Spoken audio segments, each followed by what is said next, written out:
రీసెంట్గా నేను మాట్లాడుతున్న కేసుల్లో అందరూ ఎవడో నాకు ఆ పొలిటీషియన్ తెలుసు, నాకు వాడు తెలుసు, నాకు ఆ డబ్బున్నోడు తెలుసు అనే బ్యాక్ డ్రాప్ పెట్టుకుని ఇట్లాంటి బిహేవియర్ చేస్తున్నారు. ప్రతి వాడికి ఎవరో ఒకరు తెలుసుంటారు.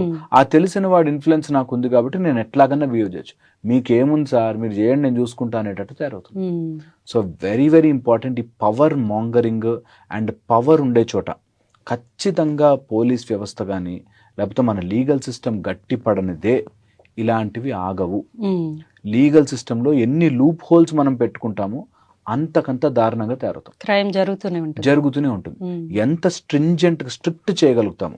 అటు వెళ్ళామంటే అమ్మ బాబాయ్ ఇంకా ఘోరంగా అయిపోతుంది పరిస్థితి అనే భయం ఉన్నవాడు కొంత గొప్ప ఆగుతాడు, లేకపోతే అస్సలే ఆగడు. ఎవరో ఒకళ్ళు ఇన్ఫ్లుయెన్స్ తో బయటకు వచ్చేస్తాంలే, నా దగ్గర డబ్బు ఉంది చూసుకోవచ్చులే అనేటట్టుగా మైండ్ సెట్ తయారవకూడదు. ఇది ఒక ఆస్పెక్ట్ అయితే, రెండోది అసలు ఎప్పుడు మనం పిల్లలకి ఎమోషన్ని కంట్రోల్ నేర్పలే. నాకు కోపం వస్తే ఏం చెయ్యాలి అన్నది ఒక తల్లి తండ్రి కూర్చొని ఎప్పుడు నేర్పించలే. ఎప్పుడైతే నీకు కోపం వచ్చింది నువ్వు సైలెంట్ అయిపో, మాట్లాడకు అని వాడిని ఎప్పుడైతే కంప్రెస్ చేసేస్తుంటామో, ఎవరైనా అమ్మాయి కానీ అబ్బాయి కానీ, that will take another form.